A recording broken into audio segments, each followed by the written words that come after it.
మన తెలంగాణలో అంగరంగ వైభవంగా అయితే ఉత్సవాలు జరుగుతూ ఉంటాయని చెప్పొచ్చు. ముఖ్యంగా తెలంగాణలో అనగానే ఖైరతాబాద్ వినాయకుడు అనేది ఎంత ప్రసిద్ధి చెందిందనేది కూడా మనందరికీ తెలుసు. అలాగే బడా గణేష్ అంటూ కూడా అంటూ ఉంటాం. అయితే ఇంకా వినాయక చవితికి నెల రోజుల్లో ఉన్న కారణంగా మరి ఇప్పుడు మన బడా వినాయకుడు ఏ విధంగా ముస్తాబవుతున్నాడు, భక్తులకి ఏ విధంగా ఏ రూపంలో దర్శనం ఇస్తున్నాడు అనేది కూడా ఒకసారి కనుక్కునే ప్రయత్నం చేద్దాం. అంతకంటే ముందుగా చూసుకుంటే ఈ సంవత్సరం 71 ఏళ్ళు పూర్తయిన సందర్భంగా మహా వినాయకుడిని ఈసారి 69 అడుగుల రూపంలో అయితే భక్తులకి దర్శనం ఇవ్వబోతున్నట్టుగా అయితే తెలుస్తుందని చెప్పొచ్చు. మనం చూడొచ్చు శ్రీ విశ్వశాంతి మహాశక్తి గణపతిగా ఈసారి అందరికీ కూడా భక్తులందరికీ కూడా దర్శనం ఇవ్వబోతున్నాడు బడా గణేష్ అని చెప్పొచ్చు. వీటికి సంబంధించి ఇప్పుడు మనతో పాటు గణేష్ ఉత్సవ కమిటీకి సంబంధించి కొంతమంది మనతో పాటు ఉన్నారు. వారితో మాట్లాడి మరిన్ని వివరాలు కూడా తెలుసుకుందాం. నమస్తే అన్న. నమస్తే అమ్మ. ఈ ఇయర్కి 71 సంవత్సరాలు పూర్తి చేసుకున్నాము. అంటే ప్రతి సంవత్సరం కూడా వినాయకుడు పెరుగుతూనే ఉన్నారు, ముఖ్యంగా భక్తులు కూడా పెరుగుతున్నారు అని చెప్పొచ్చు. ఎలా అనిపిస్తుంది భక్తులకు వినాయకుడిని? ఈడొక పవర్ ఉందమ్మా. ఈడొక భగవంతుడు సాక్షాత్తు ఈ 9 రోజులు వచ్చి ఇక్కడ భగవంతుడు ఖైరతాబాద్ వెలుస్తాడు. ఎందుకంటే ప్రపంచం మొత్తంలో ఇంత పెద్ద వినాయకుని ఏడ చేయరు. మీరు అందరు 100 అడుగులు అంటారు, 110 అడుగులు అంటారు, కానీ మన గణేశుని కంటే ఎత్తు ఎక్కడ చేయరు. ఇంకోటి ఏంటంటే ఎవరు వినాయకుని చేసినా కానీ అక్కడనే నిమజ్జనం చేస్తారు. కానీ మన ఖైరతాబాద్ వినాయకుడు ఎట్లా అంటే దాదాపు 100 రోజులు సమయం తీసుకుంటాం తయారు చేయడానికి. దాదాపు 100 నుంచి 150 మంది మధ్య కళాకారులు, అది కార్పెంటర్లు కావచ్చు, వెల్డర్లు కావచ్చు, తమిళనాడు, ఒరిస్సా, బాంబే నుంచి వచ్చిన కళాకారులు దాదాపు 100 రోజులు కష్టపడి ఇంత సుందరమైన వినాయకుడు రెడీ అవుతాడు. కాబట్టి ఏంటంటే భక్తులందరూ చూస్తున్నారు. ఇంకోటి ఏంటంటే భక్తులు ఇచ్చే కట్న కానుకల వల్ల ఇంత పెద్ద ఉత్సవాలు దాదాపు 70 సంవత్సరాల నుంచి అవుతాయి. ముఖ్యంగా ఇంతకుముందు జనార్దన్ రెడ్డి గారు ఉండే, ఇప్పుడు మన ఖైరతాబాద్ ఎమ్మెల్యే దానం నాగేందర్ గారు గణేష్ ఉత్సవ కమిటీ అధ్యక్షులు, వారితో పాటు సెంటర్ మిషన్ కిషన్ రెడ్డి గారు, సికింద్రాబాద్ పార్లమెంట్ సభ్యులు, అదేవిధంగా విష్ణువర్ధన్ రెడ్డి గారు, విజయారెడ్డి గారు ఖైరతాబాద్ కార్పొరేటర్, మన చింతల రామచంద్ర గారు ఎక్స్ ఎమ్మెల్యే, మరి బస్తీ ప్రజలందరి సహకారంతో ఈ ఉత్సవాలు చాలా ఘనంగా జరుగుతున్నాయి.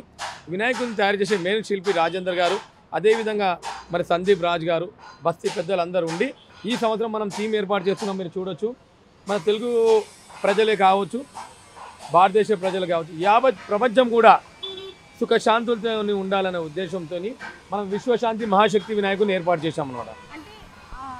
ఇక్కడ మన ఖైరతాబాద్ వినాయకుడి స్పెషాలిటీ కూడా మనం చూడొచ్చు. న్యాచురల్ కలర్స్ అని చెప్పొచ్చు, గడ్డి, మట్టి ఇలాంటివే తప్ప ఎటువంటివి కూడా అంటే ప్రకృతికి విరుద్ధమైనవి ఏవి కూడా మనం యాడ్ చేయలేదు.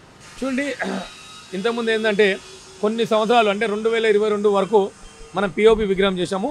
అప్పుడు మన అక్కడ ఉన్న మన హైదరాబాద్ సివి ఆనంద్ గారు, మన కమిషనర్ గారు, అప్పుడున్న మున్సిపల్ కమిషనర్ గారు, మరి 2-3 పోలీసు అధికారులు నుంచి మీరు ఖైరతాబాద్ వినాయకుడిని మట్టిలో చేసే అవకాశం ఉందా అని అడిగారు. అయితే అప్పుడు మేము ఏం చేశామంటే దీనిలో మట్టిలో నిపుణులైనటువంటి 2 కళాకారులని రాజేందర్ గారిని, అదేవిధంగా జోగారావు అనే ఒరిస్సా సంబంధించిన కళాకారుడు, తమిళనాడు సంబంధించిన ఒరిస్సా మూర్తి గారు కన్సల్ట్ చేసి 2022లో చేశాం. ఇంకోటి ఏంటంటే వినాయకుడు తయారు చేసిన తర్వాత తీసుకుపోయేటప్పుడు మనకు 2-3 గంటల సమయం ఉంటుంది. అప్పుడు కూడా వర్షం పడినా వినాయకుని విగ్రహానికి ఎటువంటి ఇబ్బంది కలగకుండా మనం ఈకో ఫ్రెండ్లీ వినాయకుని తయారు చేస్తూ ఉన్నాం అనమాట. అయితే ఈసారి మాత్రం భక్తులకి శ్రీ విశ్వశాంతి మహాశక్తి గణపతిగా అయితే దర్శనం ఇవ్వబోతున్నాడు అని చెప్పొచ్చు. మహాగణపతి ఆ పక్కన కూడా చూస్తే కూడా ఇతర దేవుళ్ళు కూడా అందరికీ దర్శనం ఇవ్వబోతున్నారు. ఏంటి స్పెషాలిటీ? చూడమ్మా, యాక్చువల్లీ వాసవి కన్యక అమ్మవారిని కూడా మేము ప్రతిష్ఠించడం జరిగిందనమాట.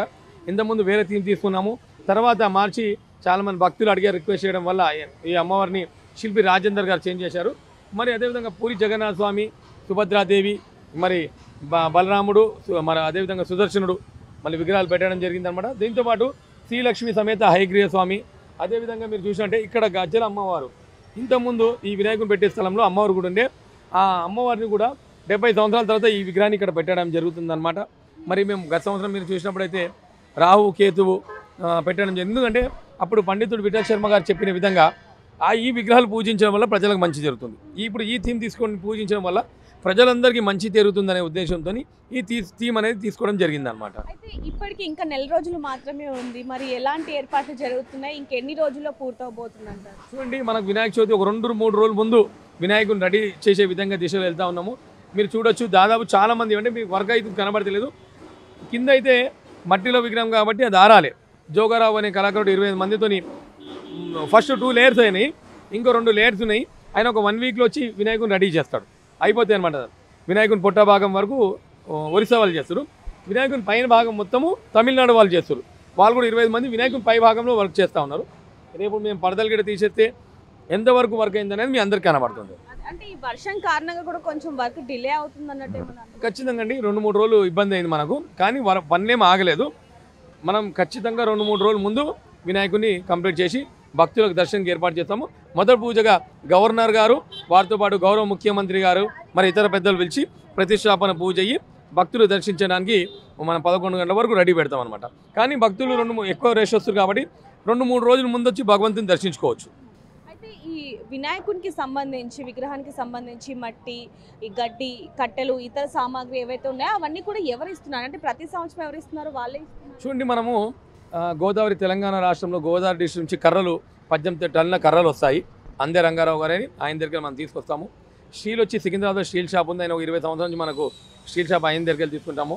మరి షెడ్ వేసే వాళ్ళు ఆదిలాబాద్ గారు, నర్సయ్య టీం, మరి స్టీల్ వర్క్ చేసే వాళ్ళు మచిలీపట్నం నుంచి నాగబాబు అనే టీం వాళ్ళు అనేది రెడీ చేస్తారు. ఎవ్రీ ఇయర్ టీం అనమాట. వాళ్ళ దగ్గర తీసుకొచ్చి ఇవన్నీ రెడీ చేయడం జరుగుతుంది అనమాట. అంటే ఎలా అనిపిస్తుందండి? ఇతర రాష్ట్రాల నుంచి కూడా ఇక్కడికి వచ్చి మనం వినాయకుని దర్శించుకొని వెళ్తూ ఉంటారు చాలా మంది. ఎలా అనిపిస్తూ ఉంటుంది? ఖచ్చితంగా అండి, ఈ భారతదేశంలో మా కుటుంబానికి భగవంతుడు ఇచ్చిన వరం. అందరి సపోర్ట్తోని, బస్తీ వాళ్ళ అందరి సపోర్ట్తోని ఇది 71 సంవత్సరం కంప్లీట్ చేశాము. ఇక ముందు కూడా అందరి కోఆర్డినేటర్ చేసుకుంటూ, అందరి ప్రభుత్వ సంబంధించిన అన్ని అధికారులతోని, ఎందుకంటే ఒక మన రామసేతు వరదిలో ఉడతా భక్తిలాగా బస్తీలో ఉన్న ప్రతి ఒక్కరి సహకారం ఉంటుంది. ఈ ప్రభుత్వ సంబంధించి అన్ని డిపార్ట్మెంట్ వాళ్ళు సహకరిస్తారు. పోలీస్ సిబ్బంది కావచ్చు, ఆర్ఎన్బి డిపార్ట్మెంటు, ఫారెస్ట్ డిపార్ట్మెంటు, అదేవిధంగా జిహెచ్ఎంసి, వాటర్ వర్క్స్, అట్లా ప్రభుత్వం సంబంధించి అన్ని డిపార్ట్మెంట్ వాళ్ళు ఇక్కడ వచ్చి భగవంతుని సేవలో ఏ పని అయినా కానీ మనకు సపోర్ట్ చేయడం జరుగుతూ ఉందన్నమాట. అంటే ప్రతి సంవత్సరం లాగానే ఈ సంవత్సరం కూడా లక్షల సంఖ్యలో అయితే భక్తులు రాబోతున్నారు. ఖచ్చితంగా అండి, ఎవ్రీ ఇయర్ సంఖ్య అనేది పెరుగుతూ ఉంది. ఇంతకుముందు మనం 10 రోజులు దర్శనం ఇస్తుంటే 9 రోజులు మనం కుదించాము. 10వ రోజు దర్శనం ఏర్పాటు చేయట్లేదు అనమాట. వచ్చే భక్తులు భగవంతుని దర్శించుకొని బయటికి వెళ్ళే విధంగా అన్ని రకాలుగా ఏర్పాటు చేస్తూ ఉన్నాం. సీసీ కెమెరాస్ కావచ్చు, బ్యారికేడింగ్ కావచ్చు, అన్ని రకాలుగా అన్నీ మేము ఏర్పాటు చేయడం జరుగుతుంది అనమాట. ఒక భక్తుడు వచ్చి భగవంతుని ఈజీ దర్శించుకొని వెళ్ళే విధంగా ప్రభుత్వ సంబంధించి అన్ని డిపార్ట్మెంట్స్ కోఆర్డినేట్ చేసుకుంటూ మేము భక్తులకు అన్ని రకాలుగా ఏర్పాటు చేయడం జరుగుతుంది అనమాట. సో చూడొచ్చు, వినాయకునికి సంబంధించి ఏ విధంగా తయారయ్యే విధానాన్ని కూడా మనం చూడడం జరిగింది. అలాగే అన్ని శాఖల వాళ్ళు కూడా భక్తులకు ఎటువంటి ఇబ్బంది కలగకుండా అన్ని జాగ్రత్తలు తీసుకున్నట్టుగా అయితే చెప్తున్న పరిస్థితి అని చెప్పొచ్చు. ఏదైనప్పటికీ ఈసారి మాత్రం 71 సంవత్సరాలు పూర్తి చేసుకున్న సందర్భంగా 69 అడుగుల శ్రీ విశ్వశాంతి మహాశక్తి గణపతిగా అయితే ఈ వినాయకుడు భక్తులందరికీ కూడా దర్శనం ఇవ్వబోతున్నట్టుగా అయితే తెలుస్తుందని చెప్పొచ్చు. ప్రతి ఏడు లాగానే ఈ ఏడు కూడా ఏ భక్తులకి కూడా ఇబ్బంది కలగకుండా అడుగున సీసీటీవీ కెమెరాస్ని కూడా అమర్చడం జరిగింది. అలాగే ముఖ్యంగా మహిళలకి ఇబ్బంది కలగకుండా షీ టీమ్ని అలాగే మఫ్టీలో కూడా పోలీసులు ఉంచుతున్నారు. అదేవిధంగా అన్ని శాఖల వాళ్ళు కూడా ఖచ్చితంగా సమన్వయంతో ప్రతి ఒక్కరికి భక్తులకి కూడా ఇబ్బంది కలగకుండా చూస్తారు అనేది కూడా తెలుస్తుందని చెప్పొచ్చు. మరిన్ని వార్తల కోసం చూస్తూనే ఉండండి బిగ్ టీవీ. కెమెరామ్యాన్ లక్ష్మీకాంత్తో రిపోర్టర్ దేవిక, హైదరాబాద్.